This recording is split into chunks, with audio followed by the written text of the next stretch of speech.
Hello student, स्वागत है आपका डीएलएड सेकंड सेमेस्टर की इंग्लिश ग्रामर की पहली क्लास में। तो आज से हमने इंग्लिश ग्रामर की क्लास स्टार्ट कर दी है, क्योंकि हमने आपके मॉडल पेपर में देखा था कि जो आपकी ग्रामर है वो 25 में से 23 या 22 नंबर की आती है। तो सिर्फ 2 या 3 में थ्योरी आती है, बाकी सब में जो है ग्रामर से भरा रहता है आपका पूरा क्वेश्चन पेपर। तो हम पहला टॉपिक टेंस स्टार्ट कर रहे हैं। टेंस क्या होते हैं और टेंस के प्रकार कौन कौन से हैं और एग्जाम में किस तरह से आएगा, ये सब हम टेंस के टॉपिक में कवर करने वाले हैं। तो आज के बारे में हम टेंस की टॉपिक जो है वो ध्यान से समझते हैं। तो टेंस क्या होते हैं, देखिए टेंस हमें ये बताते हैं कि हमारा कार्य जो है वो कब हुआ है और कितना हुआ है। तो जनरली टेंस हमारे 3 प्रकार के होते हैं।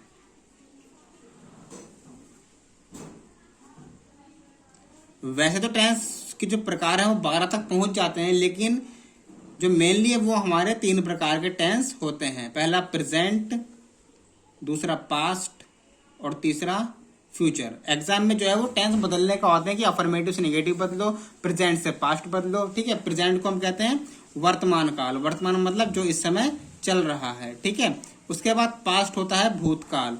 भूतकाल का मतलब होता है जो बीत चुका है, और फ्यूचर का मतलब होता है जो आएगा, भविष्य काल। ठीक है, तो ये हमारे 3 टेंस होते हैं।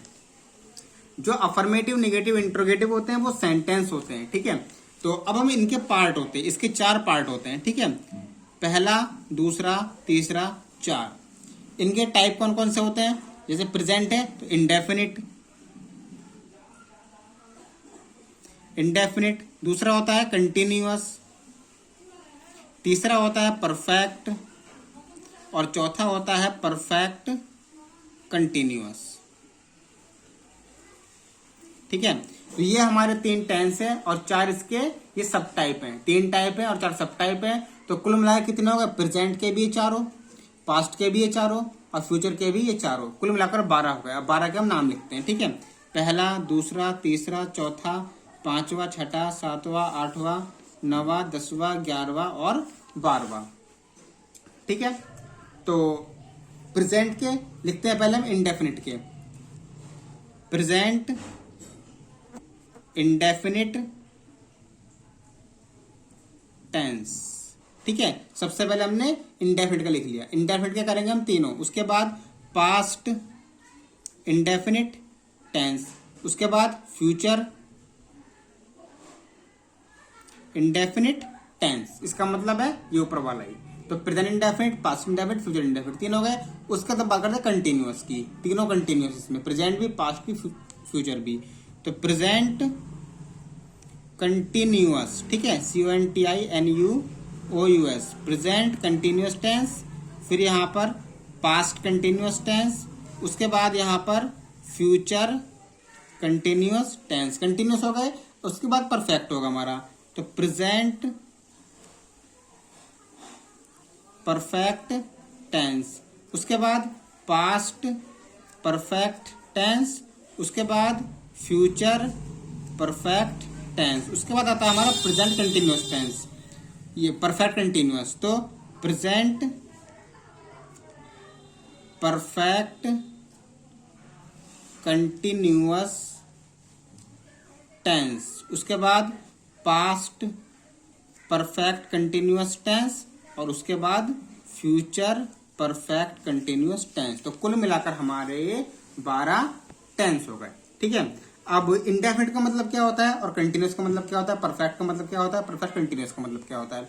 तो इंडेफिनिट का मतलब होता है हमारा जो हमारा काम इस समय अभी पूरा नहीं हुआ है या हमें पता नहीं होता है। ठीक है, हमें उस काम का पता नहीं होता है, कंफर्म नहीं पता होता। जैसे राम स्कूल जाता है, ठीक है, तो कब जाता है ये हमें नहीं पता, इनडेफिनिट। ठीक है, डेफिनिट मतलब बिल्कुल पता हो, और इनडेफिनिट जो नहीं पता हो। राम स्कूल जाता है, ठीक है, जाता था, जाएगा, कब जाएगा ये हमें नहीं पता, तो बस हमें ता है इसमें आ गया, तो इनडेफिनिट वाले। उसके बाद कंटिन्यूअस की हम बात करते हैं। तो कंटिन्यूअस में होता है रहा है, जो इस समय चल रहा है वर्तमान में। ठीक है, रहा है जो हो रहा है इस समय। वह स्कूल जा रहा है, मैं स्कूल जा रहा था। ठीक है, रहा था, रही थे, रहा होगा। बाकी आपको पूरी डिटेल समझाई जाएगी आगे। परफेक्ट में जो चुका है, जो काम अभी अभी हुआ है, वह स्कूल जा चुका है या वह स्कूल चला गया है, और ये इसमें रहा है होता है और साथ में समय भी दिया होता है। ठीक है, तो 12 के 12 टेंसों को हम डीपली पढ़ेंगे। अब थोड़ा हम सेंटेंस के बारे में पढ़ लें। सेंटेंस क्या होते हैं?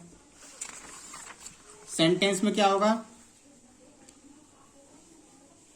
सेंटेंस हमारे इसमें होते हैं, पहला अफर्मेटिव, ठीक है, पहला हो गया अफर्मेटिव, और दूसरा निगेटिव, तीसरा हो गया इंटेरोगेटिव, ठीक है। जनरली तो हमारे तीन ही होते हैं, अफर्मेटिव, निगेटिव, इंट्रोगेटिव, फिर इंपरेटिव भी होते हैं, ठीक है। और इसमें हमारे इंट्रोगेटिव, निगेटिव भी होते हैं, क्वेश्चन वर्ड टाइप वाले भी होते हैं, ठीक है। लेकिन ये हमारे जनरली जो है वो तीन सेंटेंस जो है मेन वो होते हैं। अब इनकी जो ट्रांसलेशन है वो किस तरह से करते हैं वो तो शायद आपके सिलेबस में नहीं है, पर फिर भी आपको जो समझाया जाएगी, और उसके बाद आपको जो है टेंस में समझाया भी जाएगा कि किस तरह से बदलना है, ठीक है। जैसे हम पहला सेंटेंस हमने ले लिया प्रेजेंट इंडेफिनिट टेंस। पहला टेंस हम लेते हैं प्रेजेंट इंडेफिनिट टेंस, ठीक है। ट्रांसलेशन तो आपके एग्जाम में जो है वो है नहीं, ठीक है, इंग्लिश टू इंग्लिश है। तो प्रेजेंट इंडेफिनिट का रूल क्या होता है? जैसे पहला रूल होता है, चलिए एक हम एग्जाम्पल के तौर से लेते हैं, जैसे राम स्कूल जाता है, ठीक है। अब हम करते हैं सब्जेक्ट, वर्ब और ऑब्जेक्ट क्या होते हैं, ठीक है। सब्जेक्ट क्या होता है, वर्ब क्या होती है, और ऑब्जेक्ट क्या होते हैं, इसकी हम पहले बात कर लेते हैं। तो जो काम को करता है वो सब्जेक्ट होता है, ठीक है। जो काम को करता है वो सब्जेक्ट होता है, जिसमें ये जिसके बारे में बात की जाती है। इसमें काम कौन कर रहा है? करता कौन है? राम है, तो राम हमारा सब्जेक्ट है, ठीक है। राम जो है वो सब्जेक्ट है। उसके बाद वर्ब होता है काम, ये सब्जेक्ट हो गया। वर्ब होता है, वर्ब को हिंदी में कहते हैं क्रिया, मतलब क्या काम हो रहा है। काम क्या हो रहा है? जाता है, जाने का काम हो रहा है, तो ये हमारी वर्ब है। खाता है तो खाने का काम, खाना वर्ब है, पीना वर्ब है। उसके बाद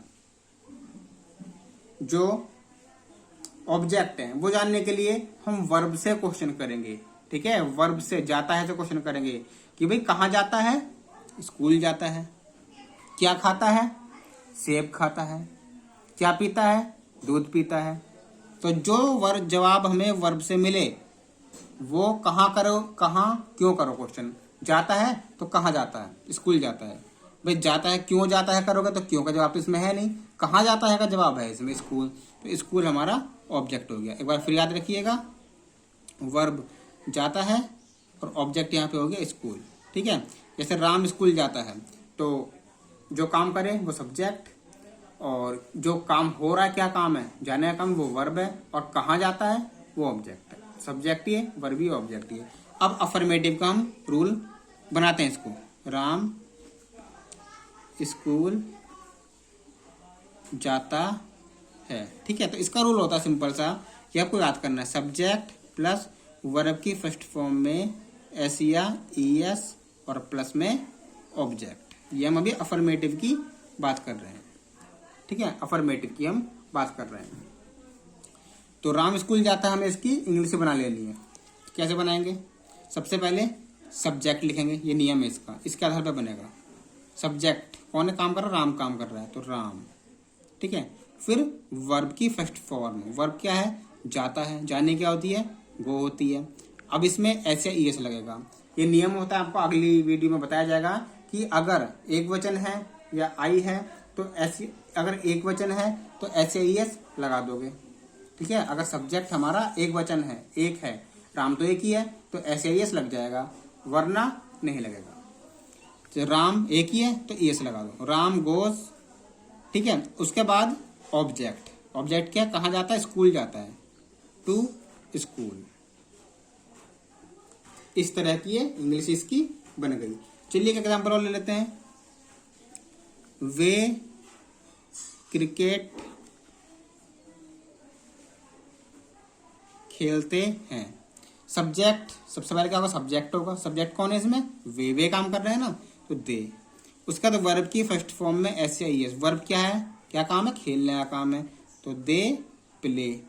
इसमें एस या ईएस, एस या ईएस कब लगेगा? जब एक वचन होगा। तो वे कितने हैं? बहुत सारे हैं वे तो भाई, तो इसमें एस या ईएस नहीं लगेगा, दे प्ले। अब क्वेश्चन करो ऑब्जेक्ट के लिए, क्या खेलते हैं? ऑब्जेक्ट ये ना हमें, इसके बाद क्या खेलते हैं? क्रिकेट खेलते हैं, तो दे प्ले क्रिकेट बन गया। एक और हम लेते हैं, मैं बाजार